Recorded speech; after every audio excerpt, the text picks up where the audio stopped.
Assalamualaikum warahmatullahi wabarakatuh. Perkenalkan, nama saya Alsya Dinda Putri dengan NIM C1B023026. Kali ini saya akan membawakan tentang KPI atau Key Performance Indicators dari Universitas Hasanuddin. Oke baik, sebelum saya masuk ke profil Universitas Hasanuddin, saya akan sedikit menjelaskan tentang manajemen kinerja organisasi.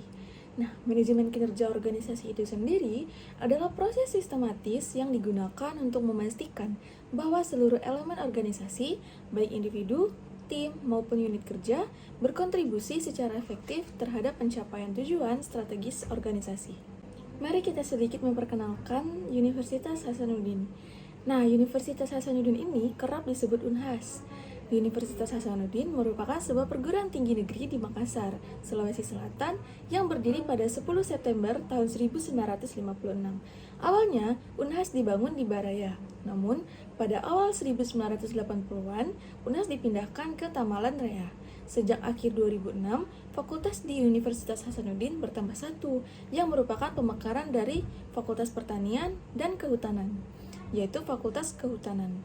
Hingga kini, Universitas Hasanuddin menyediakan pendidikan pada 16 fakultas yang terbagi menjadi 4 disiplin ilmu, yaitu sains dan teknologi, sosial dan humaniora, ilmu kesehatan, dan ilmu pertanian.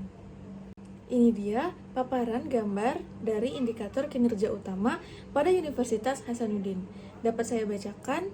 Yang pertama, persentase lulusan S1 dan D4 atau D3 atau D2 yang berhasil mendapatkan pekerjaan, melanjutkan studi, atau menjadi wira swasta dengan baseline 2019 dan target akhir 2024.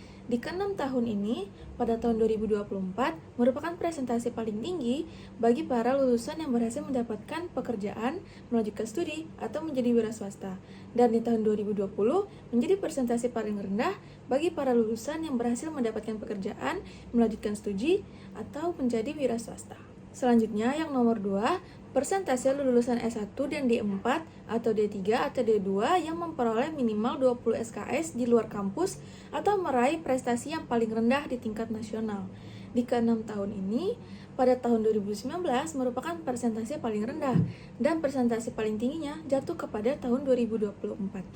Nomor ketiga, persentase dosen yang berkegiatan tridharma di QS 100 berdasarkan bidang ilmu, bekerja sebagai praktisi di dunia industri, atau membina mahasiswa yang berhasil meraih prestasi paling rendah tingkat nasional dalam 5 tahun terakhir. Dapat dilihat, pada tahun 2019, tidak ada dosen yang berkegiatan tridharma berdasarkan bidang ilmu itu. Nah, persentase paling tingginya jatuh kepada tahun 2024. Nomor keempat, persentase dosen tetap berkualifikasi akademik S3 memiliki sertifikat kompetensi atau profesi yang diakui oleh industri dan dunia kerja atau berasal dari kalangan praktisi, profesional, dunia industri, atau dunia kerja. Nah, di tahun 2024 merupakan persentase paling tinggi dosen tetap yang memiliki kualifikasi akademik S3. Nah, di tahun 2019 merupakan persentase paling rendah. Selanjutnya yang kelima, jumlah keluaran penelitian dan pengabdian kepada masyarakat yang berhasil mendapatkan rekognisi internasional atau diterapkan oleh masyarakat per jumlah dosen. Pada tahun 2019 merupakan persentase paling kecil dan tahun 2024 merupakan persentase paling besar. Yang keenam, persentase program studi S1 dan D4 dan D3 atau D2 yang melaksanakan kerjasama dengan mitra. Pada tahun 2019, 2020, 2021, persentasenya tergolong stabil, yaitu di angka 70. Nah, persentase paling tingginya terdapat pada tahun 2024, yaitu 80%. Yang ketujuh, persentase mata kuliah S1 yang menggunakan metode pembelajaran pemecah kasus atau case methods atau pembelajaran kelompok berbasis project, team-based project, sebagai sebagian bobot evaluasi. Pada tahun 2019 merupakan persentase paling kecil. Nah, di tahun 2024 merupakan persentase paling besar. Seiring berjalannya tahun, persentasenya akan terus meningkat. Lalu yang ke-8, Persentase program studi S1 dan D4 atau D3 atau D2 yang memiliki akreditasi atau sertifikasi internasional yang diakui oleh pemerintah pada tahun 2019 merupakan persentase paling rendah, yaitu 38,33%. Seiring berjalannya waktu hingga 2024, berkembang sangat pesat dan menaik menjadi 70%. Nah, yang ke-9 ini rata-rata predikat SAKIP. Pada tahun 2019, predikat itu memang belum tersedia. Nah, predikat ini dimulai pada tahun 2020, 2021, 2022, hingga 2024. Di tahun 2020, predikat tersebut terlihat stabil, yaitu di predikat B. Nah, pada tahun 2023, predikat tersebut meningkat menduduki predikat A hingga 2024.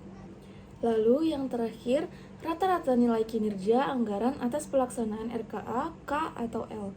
Pada tahun 2019, persentasenya menduduki angka 80%.